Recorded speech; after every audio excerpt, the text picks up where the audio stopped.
नमस्कार, आदाब, बहुत बहुत स्वागत आपका डीबी लाइव पर। आप देख रहे हैं मेरा खास प्रोग्राम नजर और नजरिया। मैं हूं आपके साथ बुशरा खानम फहाद।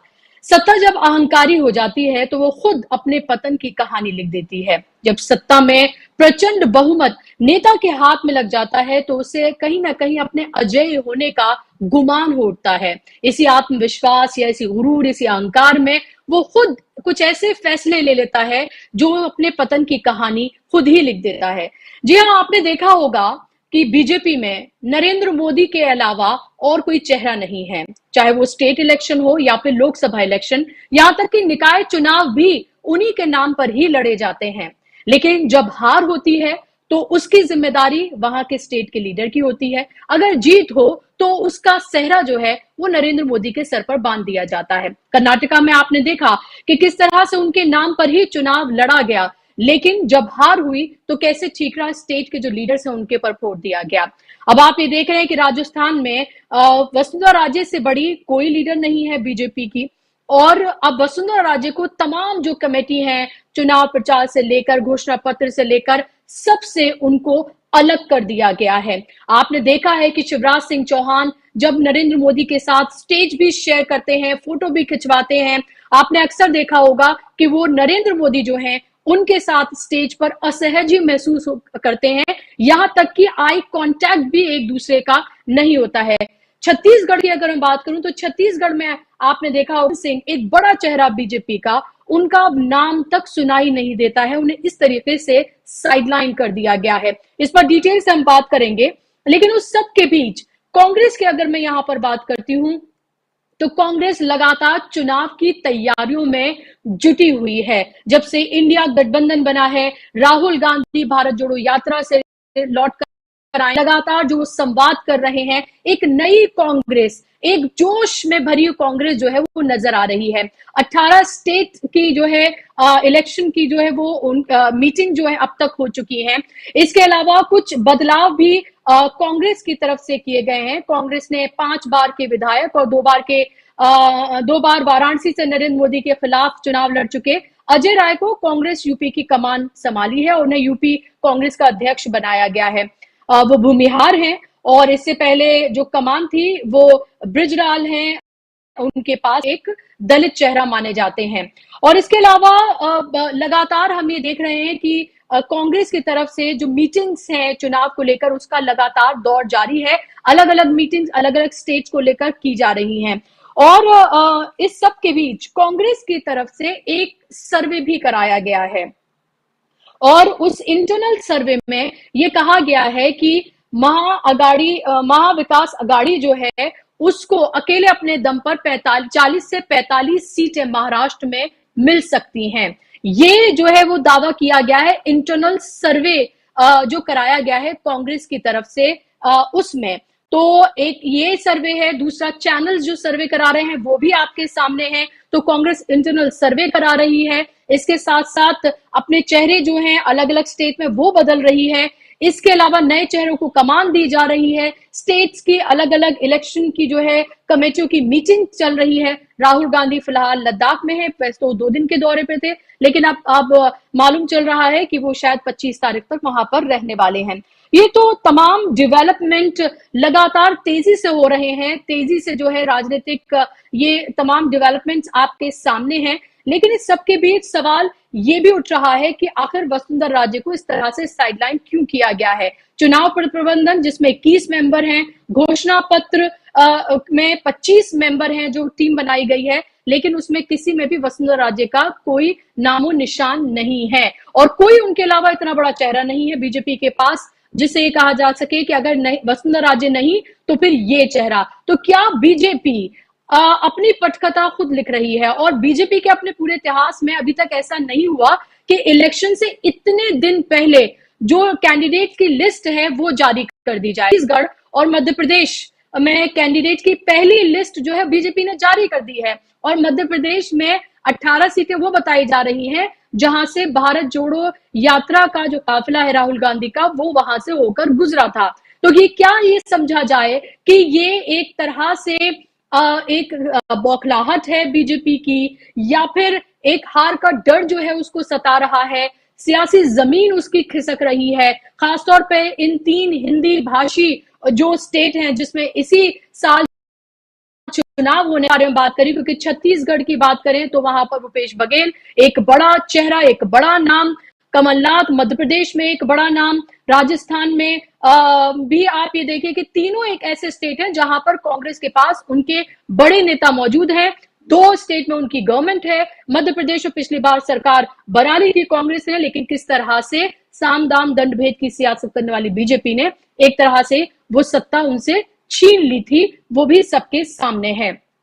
तो क्या अभी जो पूरा परिवेश है वो बदल रहा है, और खासतौर पर इंडिया गठबंधन बनने के बाद ये कॉन्फिडेंस कांग्रेस में और ज्यादा आ गया है? इसी सब पर हम बात करेंगे, और जो घातक कदम बीजेपी की तरफ से खुद उठाए जा रहे हैं उसको लेकर भी हम चर्चा करेंगे। इस पर बात करने के लिए मेरे साथ 2 मेहमान जुड़ गए, इनका तारुफ मैं आपसे कराना चाहूंगी। हमारे पॉलिटिकल एडिटर दीपक पाशपुर जी हैं हमारे साथ, उसी के साथ ही हमारे ऑनलाइन एडिटर अमलेंदु उपाध्याय भी हमारे साथ जुड़ गए हैं।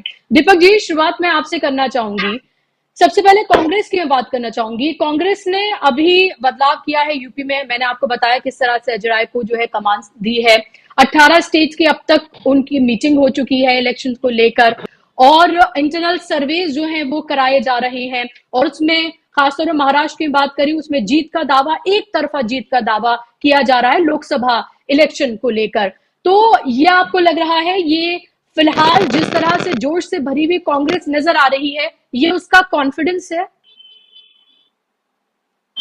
घोषणा जी, देखिए 2-3 चीजें बड़ी स्पष्ट है कि ये पहला चुनाव जो एक साथ 5 राज्यों का जो होने जा रहा है, इसकी सबसे सबसे महत्वपूर्ण इसकी बात ये है कि इसके बाद समझिए कि ये लगभग अगले साल का जो लोकसभा का जो 2024 का जो आम चुनाव है, उसका समझिए कि एक ट्रायल हो जाएगा, फाइनल रिहर्सल है एक तरह से उसकी। और ये एक तरह से ये 5 के 5 ऐसे पहले राज्य हैं जहां पर पूरा विपक्ष जो है इंडिया बनने के बाद का ये चुनाव है। हालांकि इसमें सबसे बड़ा स्टेक जो है और सबसे बड़ी पार्टी जो है वो निश्चित रूप से भारतीय जनता पार्टी और कांग्रेस है। ज्यादातर में सब 1 to 1 फाइट है, आमने सामने की लड़ाई है, एक अगर तेलंगाना को छोड़ दिया जाए, और मिजोरम एक बहुत छोटा सा राज्य है, उसके बारे में भी चर्चा की जा सकती है। लेकिन मुख्य रूप से जो हम कर रहे हैं, जिसके ऊपर सबसे ज्यादा निगाह है, ये 3 राज्य है। लेकिन उत्तर प्रदेश जो है, उत्तर प्रदेश के बारे में एक बहुत पुराना मिथ है, और वो आज भी वो तमाम तरह के अन्य राज्यों के चुनाव के बावजूद वो ये बताता है कि केंद्र में सत्ता पानी है तो उसका रास्ता जो है वो उत्तर प्रदेश से होकर गुजरेगा किसी न किसी तरीके से।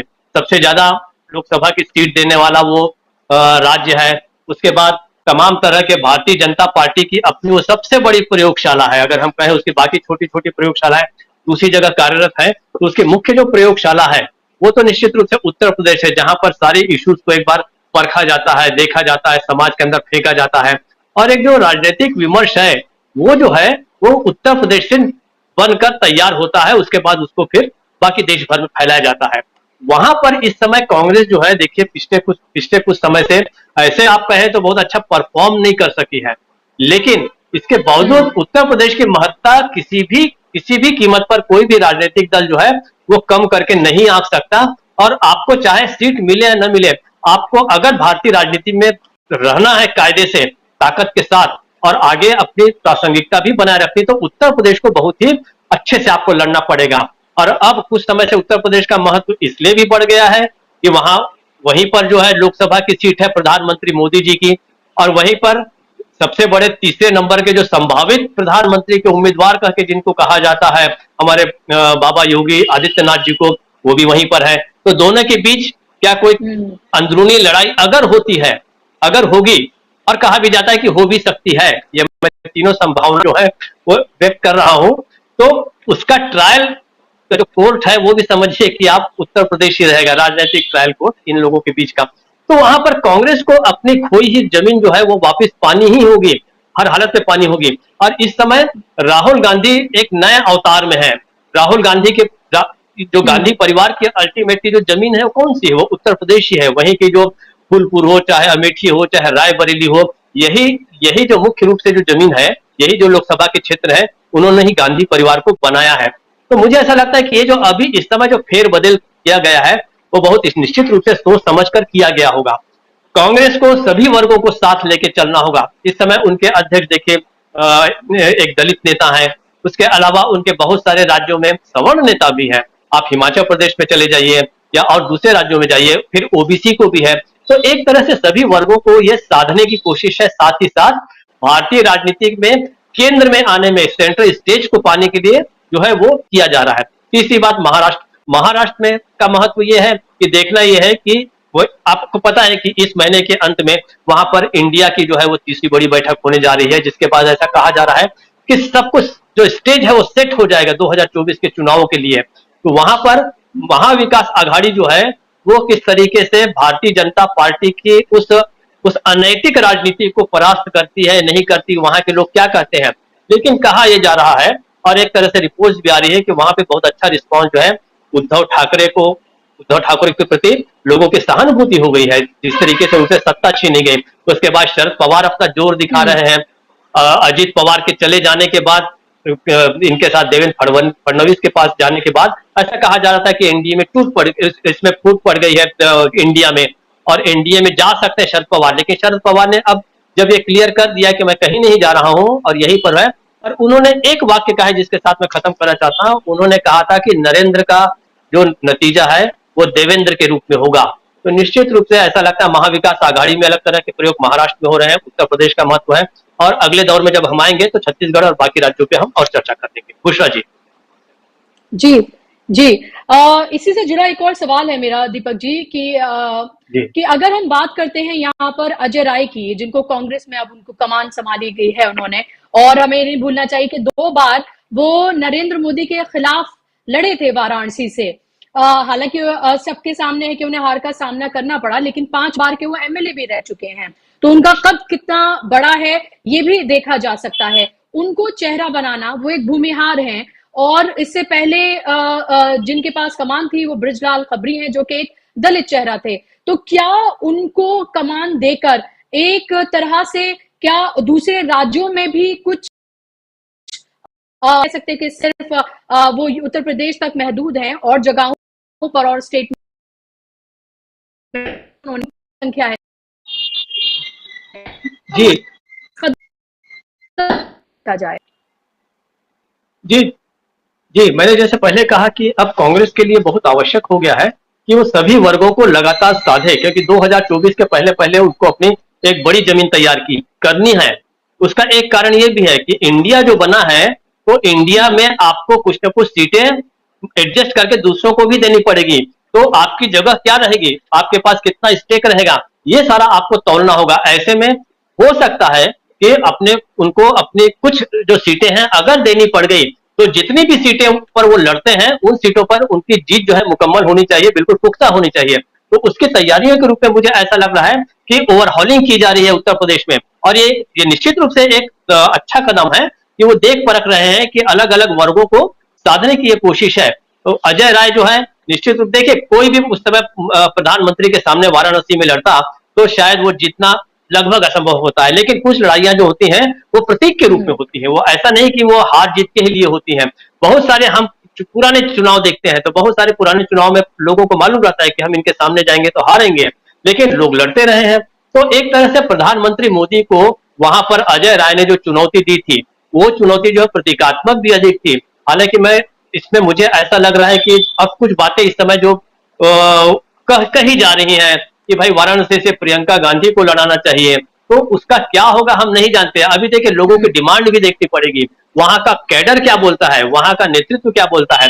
लेकिन अजय राय जो है वो टेस्टेड एंड ट्राइड पर्सन है, जिन्होंने बहुत ही कठिन से कठिन वक्त पर वो कांग्रेस का उन्होंने साथ दिया है, कांग्रेस को संभाल रखा है जिस भी स्थिति में हो। क्योंकि देखिए, चुनावी हार जीत होती रहती है, पार्टियां कभी कभी बिल्कुल धूल धूसरित हो जाती हैं, फिर उठ के वो शीर्ष तक आ जाती हैं। तो ये हर राजनीतिक दल के साथ होता है। एक समय उत्तर प्रदेश में ही जाइए, बसपा की तूती बोलती थी, आज बसपा कहाँ है विधानसभा के अंदर देखा जाए तो ये गिरना उठना ये सब प्रक्रिया का हिस्सा है। लेकिन अजय राय उन उन लोगों में से हैं जिन्होंने बुरे से बुरे समय में भी कांग्रेस का दामन नहीं छोड़ा। तो निश्चित रूप से इसका असर पड़ेगा। मुझे ऐसा लगता है कि कांग्रेस को वहां पर फिर से उठकर खड़े होने में और मदद मिलेगी अजय राय के चेहरे से। बुशरा जी। और हमें ये भी नहीं भूलना चाहिए कि हमने देखा था विधानसभा चुनाव के दौरान लड़की हूं लड़ सकती हूं का नारा बहुत फेमस हुआ था। प्रियंका गांधी की जो जनसभाएं थी उसमें हुजूम उमड़ता था। हालांकि वो अलग बात है, इसके क्या कारण नतीजे रहे वो देखने की जरूरत है। उनको देखा परखा भी गया कि जो हुजूम था वो वोटों में उस तरह से तब्दील नहीं हो पाया, और जिस जीत की आशंका थी, जिसकी उम्मीद कांग्रेस को थी, वो उसे वहां उत्तर प्रदेश में नहीं मिल पाई। लेकिन तब से अब तक परिस्थितियां बिल्कुल बदल चुकी हैं। और अमलेंदु जी भी हमारे साथ जुड़े हुए हैं। अमलेंदु जी, आपके पास मैं आना चाहूंगी। आपको मेरी आवाज आ रही है अमलेंदु जी?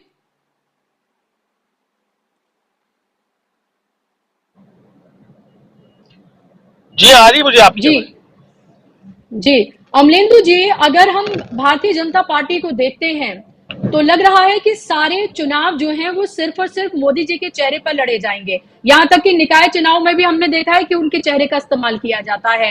हार अगर होती है तो जाहिर सी बात है वो स्टेट लीडर्स की जिम्मेदारी हो जाती है, और अगर जीत होती है तो सेहरा उनके सर पर बनता है। अभी हम ये देख रहे हैं कि जो 3 हिंदी भाषी खासतौर पर जो स्टेट्स हैं जिनमें इस साल इलेक्शन होने जा रहे हैं, वसुंधरा राजे को बिल्कुल साइडलाइन कर दिया है। सारी जितनी भी चुनाव प्रबंधन और घोषणा पत्र की जितनी भी बनाई गई हैं टीम्स, उन सब में उनका कहीं दूर दूर तक कोई लेना देना नहीं है। उससे बिल्कुल उन्हें अलग कर दिया गया और एक मैसेज दिया गया है।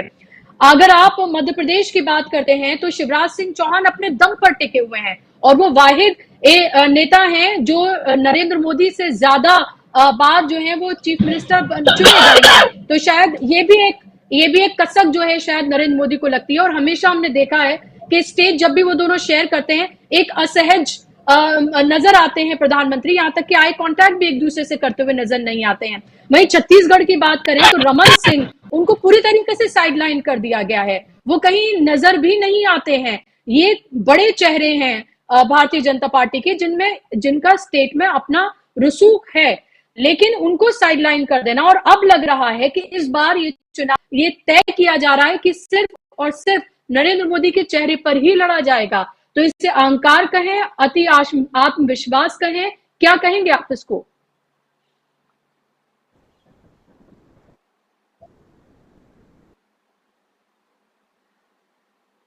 जी अमलेंदु जी।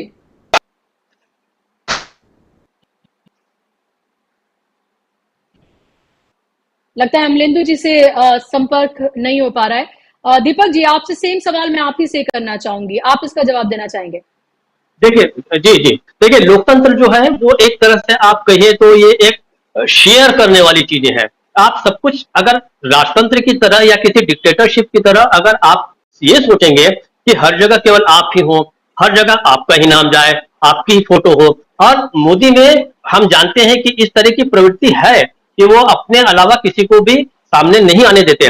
और यहाँ तक कि उनकी बहुत बहुत सारी चीजों में हम देख चुके हैं कि किस तरीके से फोटो फ्रेम में अक्सर वो अकेले रहते हैं। यहाँ तक कि कई बार वो अपने आप को बहुत खतरनाक स्थिति में ऐसे भी ले जाते हैं कि आसपास कोई सिक्योरिटी का कोई पर्सन भी नहीं रहता। आप याद कीजिए, जैसे उन्होंने गंगा में स्नान किया था, तो गंगा स्नान देखिए, मतलब मैं व्यक्तिगत रूप से बड़ा चिंतित होता हूँ इन चीजों को लेके कि आसपास वो किसी सिक्योरिटी पर्सन को भी नहीं रहने देते। मान लीजिए कुछ पांव फिसल गया, कुछ हो गया, तो मुझे, खैर हमारी तो कोई ये बात नहीं है कि वहां तक तो इन चीजों को सोचे, हमसे ज्यादा शायद तो सोच रहे होंगे, लेकिन फोटो फ्रेम में अकेले खड़े होने की जो प्रवृत्ति है वो आपकी तासीर को तो बताती है कि आप सब कुछ जो है सब कुछ ले लेना चाहते हैं। लेकिन इसका असर तब होता है जब कोई भी उत्तरदायित्व को निभाने की बात आती है। उसके होता यह है कि बाकी लोग जो है आपसे दूर हो जाते हैं। अकेले आप देखिए, बहुत सारे समारोह ऐसे होंगे स्टेज पे, वो अकेले एक या दो ही लोग रहते हैं। तो ये लोकतंत्र में ये कोई अच्छी बात नहीं है। लोकतंत्र लोकतंत्र मतलब उषा जी एक तरह से समझिए कि ये बर्थडे पार्टी है। आप अपना केक का हिस्सा लीजिए और टेबल से अलग हो जाइए, बाकी लोगों को लेने दीजिए उनका हिस्सा। लेकिन अगर आप मोदी जी के साथ, ये सबसे बड़ी दिक्कत, तो इसकी अब जो दिक्कत आ रही है कि जहां पर मोदी जी का चेहरा नहीं चलेगा तो वहां पे एक सवाल खड़ा हो जाता है कि मोदी नहीं तो फिर यहां से, इस राज्य से दूसरा कौन हो सकता है। यही समस्या देखिए, मध्य छत्तीसगढ़ की अगर मैं बात करूं तो छत्तीसगढ़ में अभी क्या है कि रमन सिंह, जैसा आपने बताया कि रमन सिंह यहाँ के थे, लेकिन अभी तक भारतीय जनता पार्टी ने कोई भी अपना मुख्यमंत्री का चेहरा नहीं सामने लाया है। हालांकि हाल में उन्होंने 2 और महिलाओं को उपाध्यक्ष बनाया है, जिसमें लता उसेंडी है, एक आदिवासी नेत्री है, और दूसरा सरोज पांडे जो महिला मोर्चा की अध्यक्ष भी रह चुकी, सांसद भी है। लेकिन अब सवाल यह है कि अब आप चुनाव में जाएंगे तो आपके पास 3 चेहरे तो हैं, लेकिन घोषित चेहरा कोई नहीं कि मुख्यमंत्री का कौन है। तो क्या आप प्रधानमंत्री के चेहरे पे चुनाव लड़ेंगे? अगर राज्य का चुनाव प्रधानमंत्री के चेहरे पे लड़ा जाता है तो बड़ी दिक्कत की बात है। कर्नाटक में भी आप देखिए यही हुआ था। कर्नाटक में जिस समय आखिरी समय आ गया तब मोदी जी ने अपना चेहरा वहां से हटा लिया था, इसलिए कि उन्हें पता चल गया था कि ये चुनाव हम हारने जा रहे हैं। तो मोदी जी जब तक श्योर नहीं होते कि मैं यहाँ से चुनाव जीतने जा रहा हूँ, तब तक वो अपना जो है चेहरा, अपना नाम उसको नहीं देते। तो ये समस्या जो है ये उनके उनके काम के कारण उपजी हुई समस्या है। अच्छा, दूसरा, राज्यों के कैडर को भी लगता है कि हम पूरा का पूरा राज्य का चुनाव जो है मोदी के चेहरे पे जीत जाएंगे। म्यूनिसिपैलिटी के भी चुनाव होते हैं तो वहां के लोगों को लगता है कि अब मोदी जी का चुनाव जो है वो रायपुर, बिलासपुर, लखनऊ या किसी भी जगह का जो है वो हम चुनाव जीत सकते हैं। तो ये उनकी अपनी कमजोरी है जिसको भारतीय जनता पार्टी को बैठ के कभी सोचना होगा कि मोदी के ही चेहरे पे आखिर आप कितना चुनाव लड़े, जबकि आरएसएस बोल चुका है कि 2024 का चुनाव आप प्रधानमंत्री के चेहरे पे नहीं लड़ सकते। बुशरा जी। जी, जाहिर सी बात है। और हम ये देख रहे हैं कि कांग्रेस ने बेहद आक्रामक रूप जो है वो इख्तियार कर लिया है, और खासतौर पे बिल्कुल चुनावी साल है और उनको भी पता है कि ये 2024 कितना ज्यादा महत्वपूर्ण है उनके लिए, खासतौर पर जब राहुल गांधी एक बड़े चेहरे के रूप में उभर रहे हैं। ऐसे में जिन चीजों पर हमेशा से हमने देखा है कि भाजपा पार्टी कांग्रेस को कटघरे में खड़ा करती आई है, अब उन्हीं तमाम मुद्दों पर कांग्रेस है। अभी हमने देखा कि एक के बाद एक 7 ऐसे घोटाले जो हैं उनको उजागर किया गया है, जिसको लेकर मीडिया तो पूरी तरीके से खामोश है। जाहिर सी बात है कि वो कहां से इंस्ट्रक्शंस मिलते हैं, तो जब तक इंस्ट्रक्शंस नहीं होंगे तब तक वो अपनी जबान नहीं खोल सकते। लेकिन हमारे कांग्रेस की तरफ से प्रेस कॉन्फ्रेंसेस करके, सोशल मीडिया के जरिए उन सबको उजागर किया जा रहा है। आज भी हमने देखा कि आज भी प्रेस कॉन्फ्रेंस की गई है और सवाल उठाए गए हैं चीन को लेकर कि कैसे चीन का एक शख्स जो है वो गुजरात में आता है, ऐप बनाता है और उस ऐप से लगभग 1200 करोड़ से ज्यादा की ठगी कर चला जाता है, और यहाँ की जो इंटेलिजेंस एजेंसीज हैं भारत की, उनको पता नहीं चलता है। इसको लेकर पवन खेड़ा जो है उन्होंने प्रेस कॉन्फ्रेंस की है और बहुत ही तीखे अंदाज में हमला किया है भारतीय जनता पार्टी पर, और सीधे तौर पर नरेंद्र मोदी पर हमला किया है कि लगातार जिस तरह से चीनी घुसपैठ भी होती रही उसको लेके भी भारतीय जनता पार्टी उसको नकारती रही, और अब ये ऐप का जो घोटाला हुआ है उसको लेकर कांग्रेस बहुत आक्रामक नजर आ रही है। तो आपको दीपक जी लग रहा है कि जो आक्रामक रूप है फिलहाल भारतीय जनता पार्टी का, खासतौर पर उन प्लेटफॉर्म्स के जरिए, सोशल मीडिया प्लेटफॉर्म्स, यूट्यूब के जरिए, जहां पर एक छत्र राज एक तरह से नरेंद्र मोदी का, उनकी पार्टी का रहा, अब उसी में ही उनको मात देते हुए और उन्हीं प्लेटफॉर्म का इस्तेमाल करते हुए उन्हीं को कटघरे में खड़ा किया जा रहा है, और बहुत असहज भी भारतीय जनता पार्टी जो है वो नजर आ रही है, जवाब देते बन नहीं रहा है। निश्चित रूप से देखिए, अब तो जनता के सामने या सच बोलने वालों के लिए या जिनकी लोकतंत्र में आस्था है, उनके पास सोशल मीडिया के अलावा और ये जो ओपन प्लेटफॉर्म्स है इसके अलावा और क्या रास्ता रह गया है। आप जितने भी घोटाले मोदी जी के आने दीजिए या इनके राज के आने दीजिए, भारतीय जनता पार्टी की सरकारों के आने दीजिए, राज्य सरकारों के आने दीजिए, जिसे हम गोदी मीडिया बोलते हैं, वो तो इसलिए भी नहीं क्योंकि वो एक अपराध भाव से ग्रस्त है वो मीडिया, क्योंकि उसने शुरुआत के वर्षों में इस तरीके से आंखों पे पट्टी बांधकर जो सपोर्ट किया है इस भारतीय जनता पार्टी को और मोदी को, मोदी के गुणगान करने में, अब वो किस मुंह से इन चीजों का जो है वो खुलासा करेगा, ये तो खैर संभव ही नहीं है। आप याद कीजिए, बहुत बार इस समय ये अच्छी बात हुई है कि जिस समय राहुल गांधी जिस समय निकले थे अपनी पद यात्रा के दौरान उन्होंने बहुत सारी चीजें की भारत जोड़ो यात्रा के दौरान, लेकिन भारत जोड़ो यात्रा के दौरान उन्होंने जो सबसे अच्छा काम किया, अगर मुझे पूछा जाए, मतलब नफरत के खिलाफ मोहब्बत वाली बात तो अपनी जगह पर है, उन्होंने गोदी मीडिया पर बहुत अच्छा अटैक किया। हर बार वो बोलते थे कि देखिए हम बोल रहे हैं लेकिन आप छापेंगे नहीं, हमें पता है आपके ऊपर बहुत सारे दबाव हैं, हम ये भी जानते हैं कि आप लिखना चाहते हैं लेकिन आपके मालिक नहीं लिखना चाहते। तो जिस तरीके से उन्होंने गोदी मीडिया को बेनकाब किया है, क्योंकि बुशरा जी, मेरा अपना ऐसा मानना है कि भारत के लोकतंत्र का अगर सबसे बड़ा खलनायक बन के कोई संस्था उभरी है तो गोदी मीडिया है। आने वाले समय में आकलन होगा, इसका निश्चित रूप से होगा, और इनको कटघरे में तो अभी से है, लेकिन इन्हें चूंकि मोदी का सपोर्ट है, गोदी मीडिया का अपना सपोर्ट है, उनके अपने संस्थान फल फूल रहे हैं, इसलिए फिलहाल तो मजे में है। तो मुझे ऐसा लगता है कि ये जो आपने जो पूछा कि मतलब मीडिया के बारे में लेके, तो मीडिया जो है अब आपके सामने वही मीडिया है। ये अच्छी बात है कि कम से कम ये मीडिया जो है ओपन है, लोकतांत्रिक तरीके से सबको स्पेस दे रहा है। हालांकि उसमें भी कटौती हो रही है। बहुत लोग शिकायत करते हैं कि जो अगर आप सरकार के खिलाफ कुछ लिखते हैं तो आपकी रीच कम कर दी जाती है।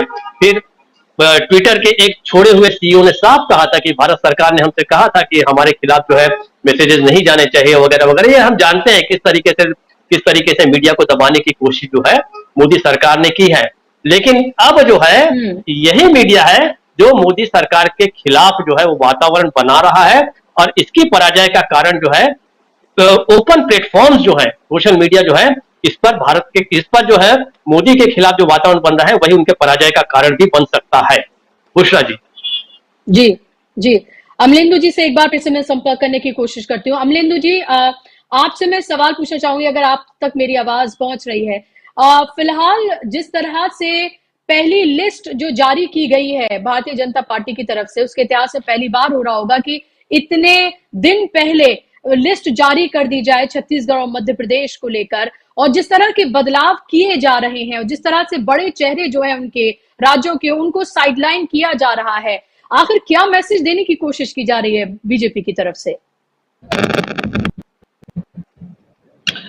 एक तो उषा जी, जो मधेश की लिस्ट आई है उसमें बताया था कि 8 उम्मीदवार हैं जो पिछला चुनाव हार चुके हैं उस लिस्ट में, और उसमें लगभग आधा दर्जन से ज्यादा उम्मीदवार ऐसे हैं जिनके ऊपर वंशवाद के आरोप हैं।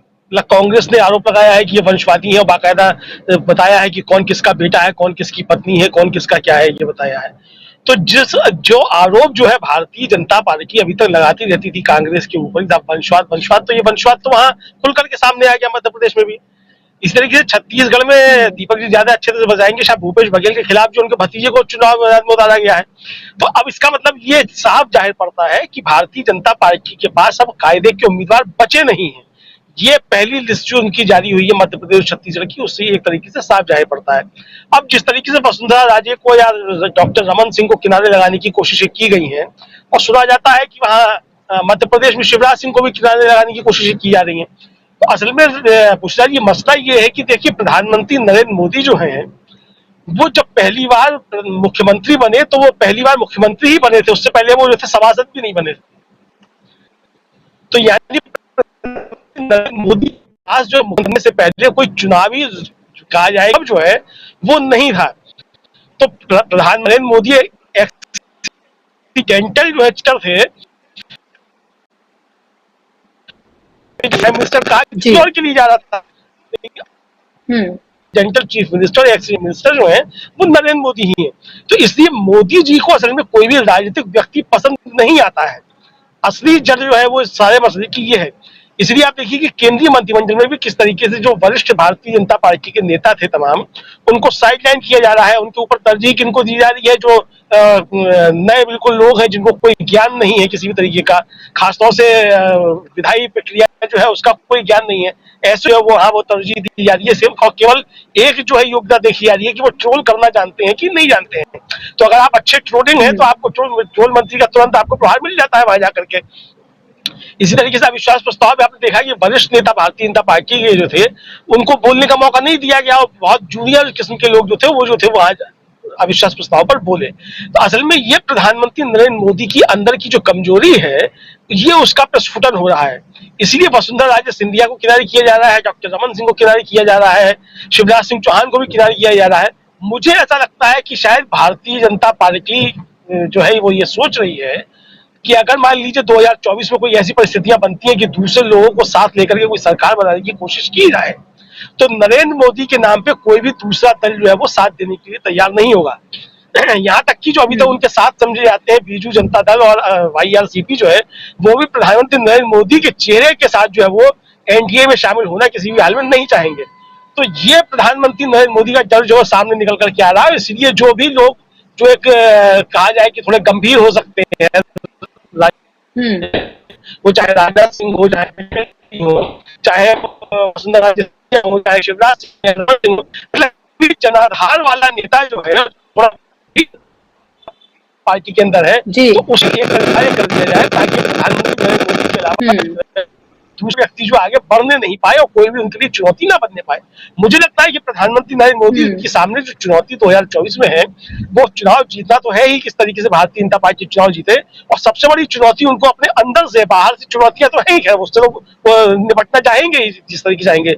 सबसे बड़ी चुनौती उनको जो है वो लगता है कि अंदर से मिल रही है, उस अंदर से जो चुनौतियां हैं उससे निपटने के लिए ये सारी चीजें की जा रही है। इसलिए वसुंधरा राजे सिंधिया को किनारे किया जा रहा है, इसीलिए जो है कुल मिलाकर के रमन सिंह को किया जा रहा है, शिवराज सिंह को किया जा रहा है। अब देखिए राजस्थान में तो भारतीय जनता पार्टी ने कितना अच्छा काम किया, मतलब जैसे कहते हैं ना कि आप अपनी पैर को कुल्हाड़ी मारना, यानी आप अभी तक जो टोले डाल रहे थे सचिन पायलट के ऊपर, तो आपने राजेश पायलट के ऊपर इतना तीखा हमला करके, वो फर्जी हमला, मतलब आपने जो था वो एक रास्ता अपने लिए था वो एकदम बंद कर दिया।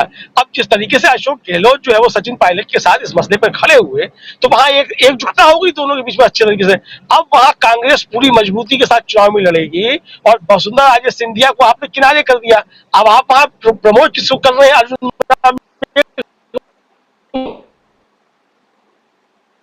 जी बिल्कुल, अर्जुन मेघवाल को प्रमोट किया जा रहा है और वो सबको पता है कि वो प्रधानमंत्री के कितने करीबी हैं। तो प्रधानमंत्री को सिर्फ ऐसे चेहरे चाहिए जो उनकी जी हुजूरी करें, जो उनके आगे हाथ जोड़कर खड़े हो जाए। अक्सर मीटिंग्स के भी आपने फोटोग्राफ्स देखे होंगे जहां पर कैबिनेट मिनिस्टर भी हाथ जोड़कर एक तरह से अपनी थोड़ी कमर झुकाकर ऐसे मोदी जी के सामने जो है वो खड़े होते हैं, जैसे माना कि एक राजा है और वो सिंहासन पे बैठा हुआ है और तमाम जो मंत्री संतरी हैं वो आसपास हैं और उनको सलाम बजा लाना है। बिल्कुल उसी तरह का जो पूरा एक रवैया है वो नजर आता है। तो ना सिर्फ नरेंद्र मोदी को विपक्ष से समस्या है, वो तो उनका प्रतिद्वंदी है ही, उससे समस्या का तो है ही, लेकिन उसके साथ साथ आप ये देखें कि जो भी दल जुड़ते हैं बीजेपी के साथ, एनडीए में जो शामिल होते हैं और जो जिनका स्टेट में जो मजबूत होते हैं, उनको कैसे धीरे धीरे कर खत्म किया जाता है, वो सब भी आपके सामने है। शिवसेना से लेकर आप अकाली दल से लेकर यहाँ तक कि नीतीश कुमार की भी मैं बात करूंगी, उन सबके एग्जाम्पल्स आपके सामने हैं। और जब इससे भी नहीं काम चल रहा, तो जो उनकी पार्टी में कुछ ऐसे चेहरे हैं जो अपने बलबूते खड़े हैं या जिन्होंने अपने बलबूते पर सत्ता काबिज की या उनका एक नाम है स्टेट में, उन चेहरों को भी, या फिर वो नरेंद्र मोदी के प्रतिद्वंदी हो सकते हैं, उनको एक खासतौर पर शिवराज सिंह चौहान का नाम एक ऐसा है जिन्हें हमेशा एक प्राइम मिनिस्टर कैंडिडेट के तौर पर भारतीय जनता पार्टी के देखा जाता रहा है, जैसी उनकी स्टेट में कामयाबी रही है मध्य प्रदेश में। तो इन तमाम चेहरों से भी नरेंद्र मोदी को उतनी ही परेशानी है, उतनी ही प्रॉब्लम है और उन सबको भी साइडलाइन किया जा रहा है। तो ऐसे में अमलेंदु जी, मैं हूं, मैं था, मैं ही रहूंगा, यही है फिलॉसफी नरेंद्र मोदी की। बिल्कुल, देखिए प्रधानमंत्री ने जिस तरीके से सदन में कहा और जिस तरीके से लाल किले की प्राचीर से कहा, उन्होंने साफ साफ संदेश जो है वो विपक्ष को नहीं बल्कि भारतीय जनता पार्टी के जो अपने नेता थे उनको संदेश दिया कि भाई आप लोग तैयारी मत कीजिए, अगर आता हूं तो मैं ही आऊंगा, आपको नहीं आने दूंगा। ये संदेश उन्होंने इसमें भारतीय जनता पार्टी के नेताओं को दिया, खासतौर से राजनाथ सिंह जी को, गडकरी जी को, वसुंधरा राजे सिंधिया को, रमन सिंह को, शिवराज सिंह को, इन लोगों को ये संदेश जो था उन्होंने लाल किले की प्राचीर से भी दिया, खड़े होकर के अविश्वास प्रस्ताव पर बोलते हुए उन्होंने ये दिया। तो कुल मिलाकर के जो प्रधानमंत्री नरेंद्र मोदी की जो राजनीति है, जो रणनीति है, वो बहुत ज्यादा सेल्फ सेंट्रिक कहा जाए, जैसे आत्म केंद्रित राजनीति है, और इसलिए वो खुद को भारतीय जनता पार्टी से भी बड़ा समझते हैं और देश से तो बड़ा समझते ही अपने आप को वो। तो ये जो स्थिति मुझे लगता है भारतीय जनता पार्टी के अंदर, इसके खिलाफ शायद हो सकता है कि अंदर कुछ आवाज उठ रही हो, चीजें तरीके से जो संघ का मुखपत्र है उसने जो लिखा अपना आर्टिकल कि भैया प्रधानमंत्री के चेहरे और हिंदुत्व से काम नहीं चल सकता है, तो मुझे लगता है कि प्रधानमंत्री एक चुनौती जो है वो आरएसएस को भी ये सीधे सीधे दे रहे हैं कि आप कुछ भी सोचते रहिए, और अगर आपने मतलब मेरे खिलाफ जो है कुछ सोचने की कोशिश की तो फिर उसके अंजाम ठीक नहीं हो। मुझे लगता है कि प्रधानमंत्री नरेंद्र मोदी जो है इस तरह की चुनौती एक बात संघ परिवार को, खासतौर से आरएसएस को ये चुनौती देना चाहते हो। मैं बुशरा जी व्हाट्सएप पे तैर रहा था एक मैसेज, और उस मैसेज में बताया जा रहा था किसी उसका हवाला दे करके खेल का कि वो बीच उसमें से मैच में से था वो धोनी को बुला लिया या सचिन तेंदुलकर किसी को बुला लिया कप्तान से, और वो मैच जो थे वो हार गए। तो वही बीच रास्ते में से मैच अपना कप्तान वापस मत बुलाना। अगर ये संदेश फैल रहा है कि बीच रास्ते में से अपना कप्तान नहीं बुलाना है और मोदी को ही कप्तान बना के रखना, तो इसका मतलब साफ है कि अंदर अंदर जो है कुछ तैयारियां शायद शुरू हो चुकी हैं कि 2024 से पहले आरएसएस चाहता है कि मोदी के चेहरे पे चुनाव नहीं लड़ा जाए। और प्रधानमंत्री नरेंद्र मोदी जो है वो इसकी पूरी तैयारी कर चुके हैं कि आरएसएस को वो चुनौती देंगे कि चुनाव तो उनको ही लड़ना है और अगर सरकार बनती है तो उनको ही प्रधानमंत्री बनना है, ये वो तय कर बैठे और इसी के रास्ते पर चल रहे हैं। तो कुल मिला के जो प्रधानमंत्री नरेंद्र मोदी की जो क्रियाकलाप सामने आ रहे हैं वो कुल मिला के यही है कि वो भारतीय जनता पार्टी के नेताओं को और आरएसएस को जो चुनौती दे रहे हैं। मुझे अभी नहीं लगता है कि ये जो लाल किले से वो बोले हैं या संसद में खड़े होकर वो जिस तरीके से बोले हैं ये कोई इंडिया को कोई चुनौती दी है। मुझे लगता है कि उन्होंने चुनौती जो है अंदरूनी तौर पर ही अपने नेताओं को दी और पूरी उनकी रणनीति जो है वो इसी पे काम करने की है कि किसी भी तरीके से भारतीय जनता पार्टी के ऊपर से उनकी पकड़ जो है वो कमजोर ना होने पाए। इसलिए आप देखिए जो उनका संगठन जो बनाया 38 लोगों की जो बनाई है उन्होंने अपनी कमेटी जो राष्ट्रीय समिति बनी है भारतीय जनता पार्टी की, तो उसमें तमाम बड़े नेता जो मतलब ज्यादा महत्वपूर्ण थे अब वो जेपी नड्डा जी के अंतर्गत काम करेंगे, उनके अंडर में काम करेंगे। तो आप समझ सकती हैं कि अगर वसुंधरा सिंधिया या डॉक्टर रमन सिंह अगर जेपी नड्डा के अंडर में काम करते हैं तो ये उनका प्रमोशन है कि डिमोशन है। तो ये जो चीजें सब चल रही हैं कुल मिलाकर के, तो ये सारी चीजें जो है मुझे लगता है कि प्रधानमंत्री नरेंद्र मोदी जो है वो अभी अंदरूनी लड़ाई जो है उसमें ज्यादा उलझे हुए हैं और विपक्ष के खासतौर से इंडिया से लड़ने के लिए जो है वो वंशवाद और क्या क्या वो चीजें रहते हैं उस पर मुझे लगता है वो थोड़ी देर में आएंगे। पहले वो अंदरूनी चीजें मुझे लगता है वो ठीक करना चाहते हैं। जी, और वहीं दूसरी तरफ दीपक जी हम ये देख रहे हैं कि कांग्रेस में जो है वो एक बड़ा बदलाव आप ये देखिए, मल्लिकार्जुन खड़गे उनकी उम्र आप ये देखिए, उन्हें पार्टी प्रेसिडेंट बनाया जाता है और हर चीज में उनको कमान दी जाती है। आप ये देखिए कि कभी ऐसा नहीं होता कि राहुल गांधी उनको सरपास करके कोई चीज करें, हमेशा मल्लिकार्जुन खड़गे ही लीड लेते हैं और उसके बाद वो एक सबॉर्डिनेट की तरह उनके साथ बैठे होते हैं या उनके साथ मौजूद रहते हैं। यहां तक कि आप ये देखिए कि अविश्वास प्रस्ताव के दौरान गौरव गोगोई को कमान दी गई क्योंकि वो नॉर्थ ईस्टर्न स्टेट से आते हैं। दूसरी तरफ जो स्टेट के जो बड़े लीडर्स हैं, जो बड़े चेहरे हैं, उनको ही कमान दी गई है, वही लीड ले रहे हैं। कहीं ऐसा नजर नहीं आता कि सोनिया गांधी या फिर प्रियंका गांधी, राहुल गांधी, जिनके ऊपर ये हमेशा से आरोप लगता रहा है कि उनकी जेहुजूरी अगर आप नहीं करेंगे, आगे पीछे नहीं घूमेंगे या उनके बगैर कोई फैसले नहीं लिए जाते, कुछ नहीं होता।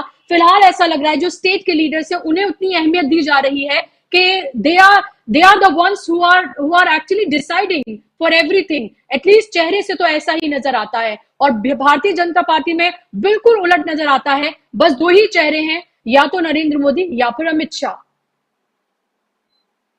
निश्चित रूप से जिसकी मैं पहले बात भी कर रहा था कि जो लैक कर रही है भारतीय जनता पार्टी वो है सामूहिक नेतृत्व की भावना। उसको वो दोनों जगह मतलब उसमें ये कमी हमको नजर आ रही। कैडर बाहर भी, संसद के बाहर भी है, संसद के अंदर भी। संसद के अंदर भी देखिए सब कुछ जो कुछ है वो मोदी जी ही है, वो कहते हैं कि मैं अकेला सब पे भारी हूं वगैरह वगैरह। दूसरे बात आप बाहर जाइए तो बाहर भी जो है एकमात्र स्पीकर जो होता है वो मोदी जी ही होते हैं, उन्हीं की बातें छपती है। अब मुझे तो ऐसा लगता है कि उनके जो सभाओं की जो रिपोर्टिंग करने वाले लोगों को भी बड़े क्लियर कट इंस्ट्रक्शंस होते होंगे या बाद में फोन पहुंच जाता होगा कि आपको जो भाषण छापना है वो केवल और केवल इन्हीं का देना है, मोदी जी का ही देना है, उन्हीं का दिखाना है।